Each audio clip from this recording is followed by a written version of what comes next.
Welcome to the first video tutorial of Starship Corporation. In this video I'm going to show you how ship design works by building a small transport. Please keep in mind that this game is still in alpha and there will not only be a lot of bugs, but there will also be a lot of changes in gameplay and the interface. That opens the opportunity for you to influence how the game develops. Tell me if you have any ideas how to improve the game, either by mail or in the forum. Okay, let's get started. At first I want to choose a construction contract. At the moment there's only one available, but in the final game there will be constantly new ones.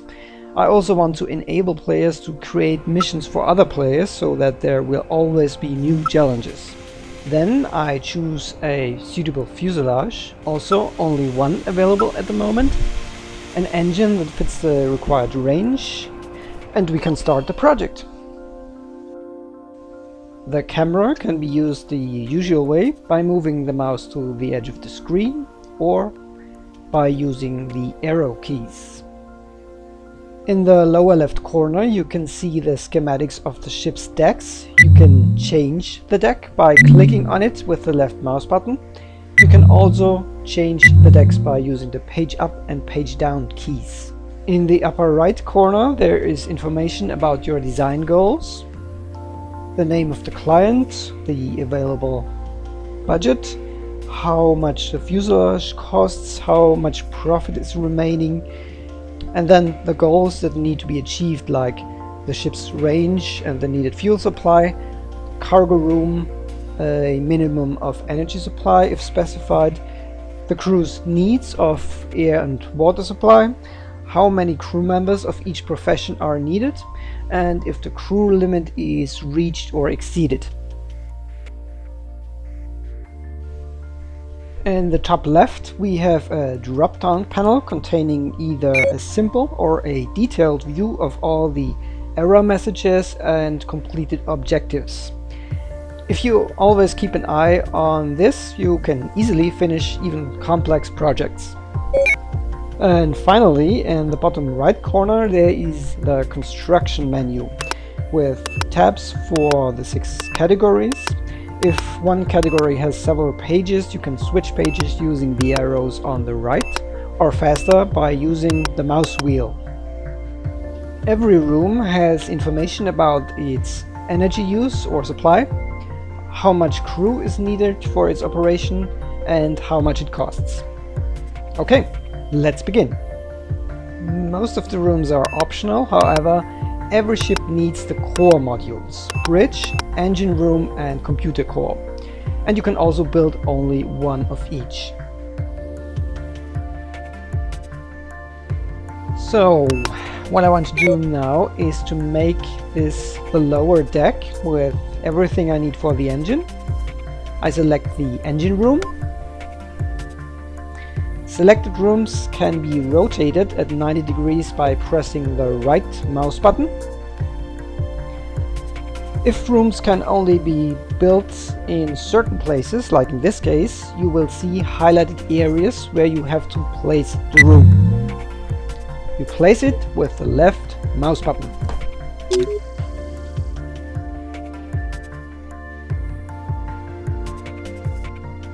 You can also select a room by using the left mouse button to get more information about it.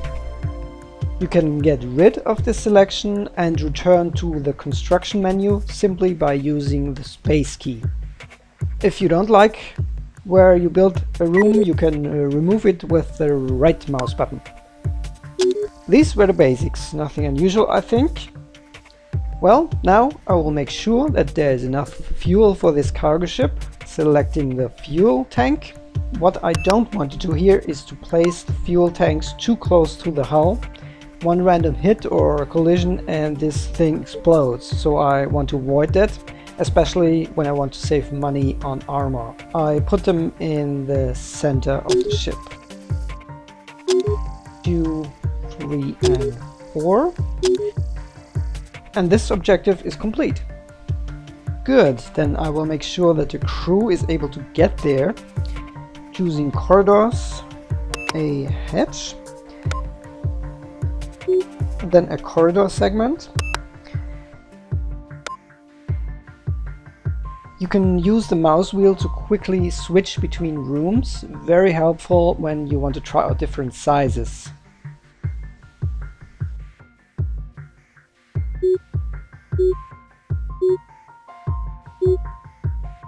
Okay, as you can see, these corridors are not fixed yet. I will demonstrate why this is useful. At the moment I cannot place any hatches next to connections between segments.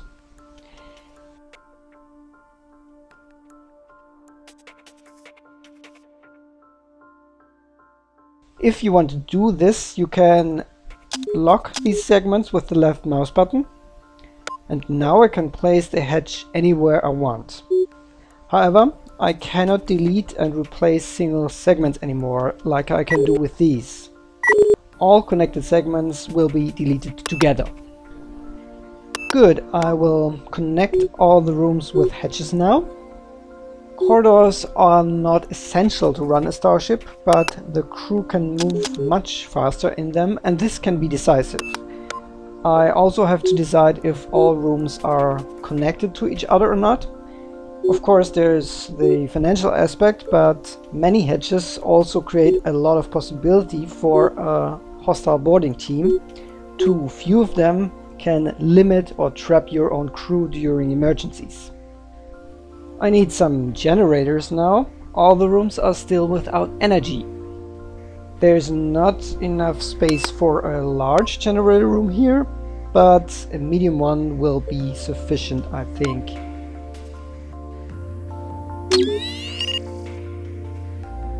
You can set the power distribution of this generator by holding down the shift key and dragging the mouse with the left button pressed from the source to its target. The supplied room and its consumption is now in the list of the generator. If I don't want this room to be supplied anymore, I can simply remove it from this list by clicking with the right mouse button. Alright, the corridors still don't have energy.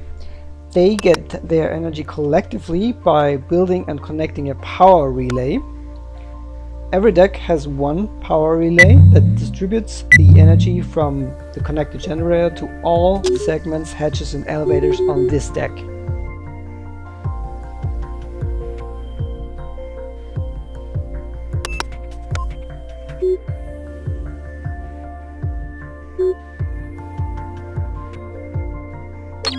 Okay, they have energy and we have still 83 left. Something I left out is that the decks need some kind of connection, like a stairway or a lift. So I need to find a place for that.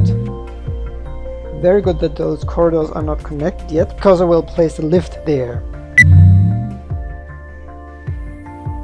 When selecting a lift, I not only get informed if the location intersects with a room on this deck, but also if the lift has enough space above or below this one. For example, in this spot there is enough room on deck 1, but on deck 2 there is not enough room because the hull is much closer. By using the mouse wheel I can change if the lift builds upwards or downwards, or if I want to extend a lift, but this doesn't apply here because this ship only has 2 decks. Alright, that's where the lift will be. On deck 2 we also have the lift now. Good, now I can connect the corridor segments. Deck 1 looks pretty good, I think. Let's continue with deck 2 now. We need 600 kilotons of cargo room. That means 2 cargo units. As you can see, cargo units have to be placed with one side along the hull to be able to load them. Here at the front is a perfect place. 1, 2, design objective completed. I will connect these rooms to the lift now. Looks like we need an S segment here.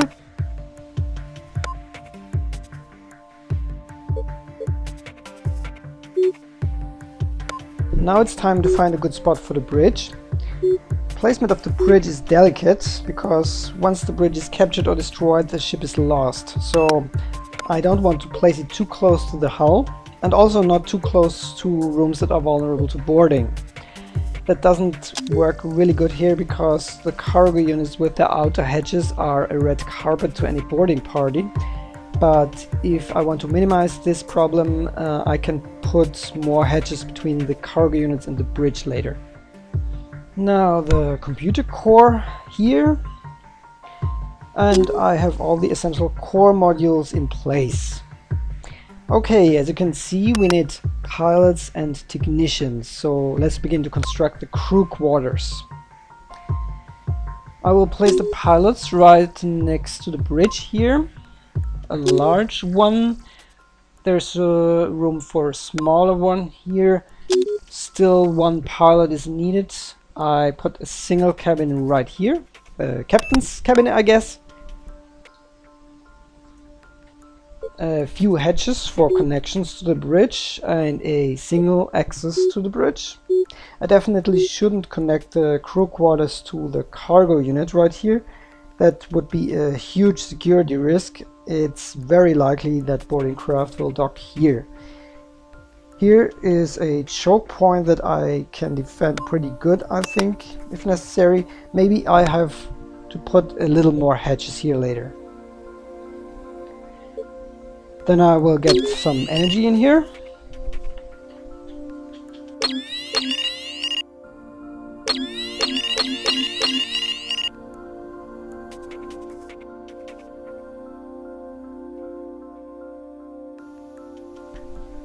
We still need some space for air and water tanks. Here we have some room for an air tank. This applies to current crew for 7 months. But we don't have the whole crew yet. We only have the pilots. We still need technicians. I check if I can put them below deck, right next to the engine. Here, for example.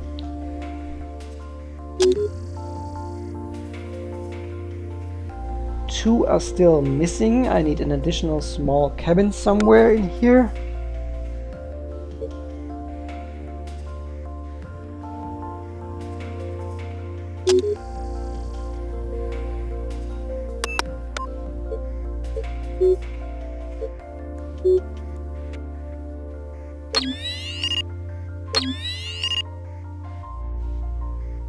Now we have insufficient air supply, but there is still some room for another air tank. We have enough air now, we still need water.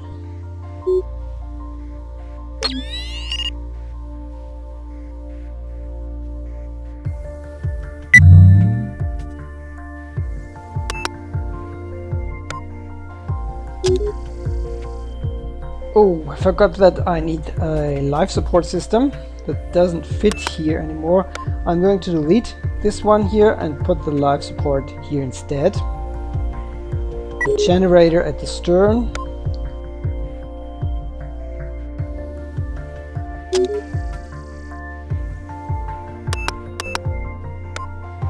Not a very good place because the generators are also very sensitive, but I can provide a little bit of armor here later.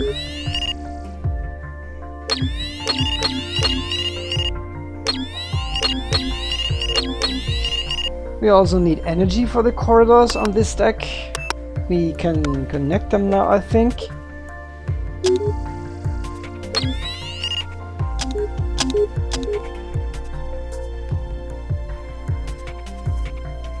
I cannot add any more appliances to this generator because all 10 slots are already occupied.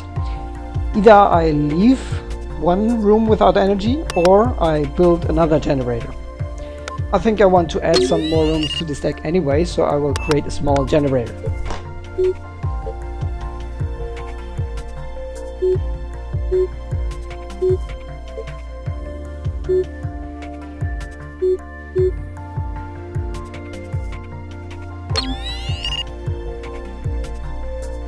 What else do we need? One medic. One technician has also been added to the ship's needs because of the small generator room I built before. I don't have to fulfill all the crew's needs by the numbers because I can also cover all the rooms with well-planned patrol routes. But It's a contract job, and as long as I'm within budget, I'm happy.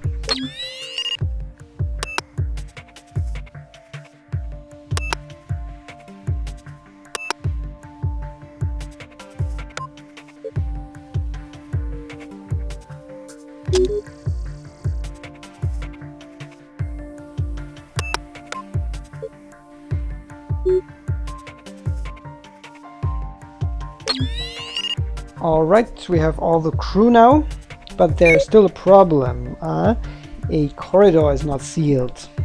It isn't here, but on this deck there's an open corridor right here. I'm closing this by putting a corridor end piece right here. Like so. He's still complaining that there's not enough emergency escape vehicles, no galley, and no sick bay. These have not explicitly been ordered by the contractor. It will have a bad effect on the crew's morale if I don't build them, but in this case I don't care about it. This isn't going to be my own ship, and I don't want my profit to be beaten down. I'm much more interested to build some shield generators at the bow, because if there aren't any, I will have a big problem in case of collision or asteroid hits. You can see that here are 2 fields free, but I cannot build 2 hatches directly next to each other. In this case I can use the double hatch. There isn't enough energy left to supply the shield generator. What I can do is leave those rooms connected, but turn them off. Of all the fuel tanks, there only needs 1 to be active at once. Now there's maybe enough energy left. 38, but we need 60. Looks like we might need another generator room.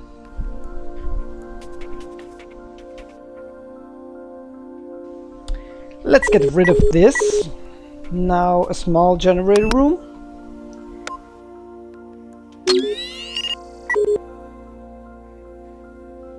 Then the technician's quarters and the air tank.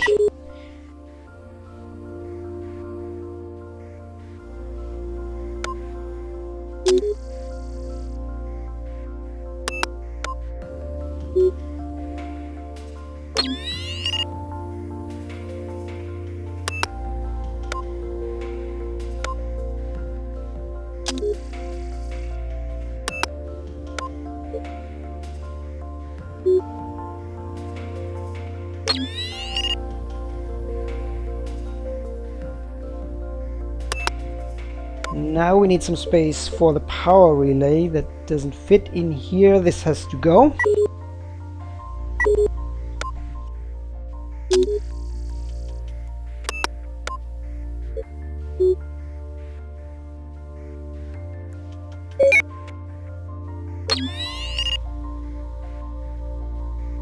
So now there's enough energy for the shield generator. We need another place for the 2 technicians.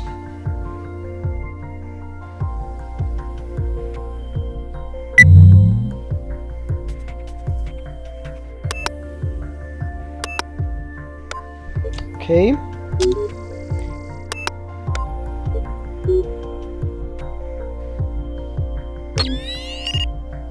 Now I want another shield generator for deck 2.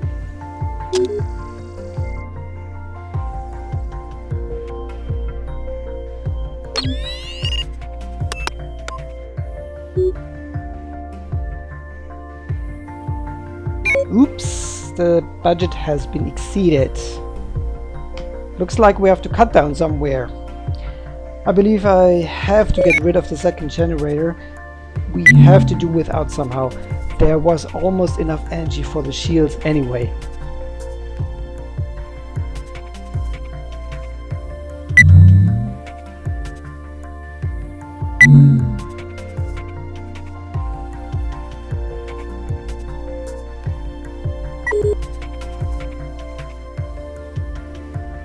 I could save energy cost by removing some of the hatches. I might have a problem with access to the rooms in case of fire, but this has to work. Bad design can be counterbalanced by good crew management and vice versa. I need this energy now.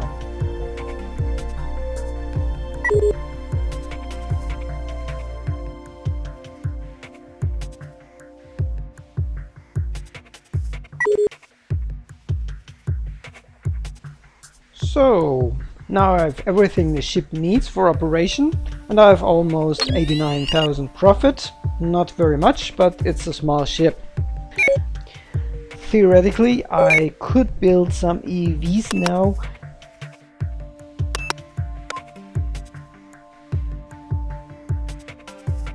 There's no room on deck 2.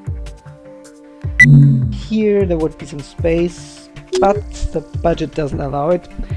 Sorry, no lifeboats. Please don't forget to save the project regularly. The game isn't stable at all yet, and if you've worked on your perfect battle cruiser with 5 decks and the game crashes, it might not be that funny. So please save your progress.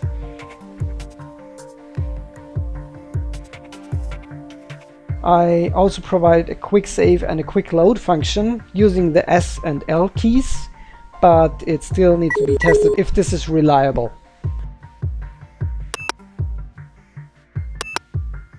I can equip the hull with armor plating now. In those spots I want to be extra protected. This is a question of cost, of course, but armor in general is cheaper than shields, but damaged armor has to be replaced while shields are always recharging.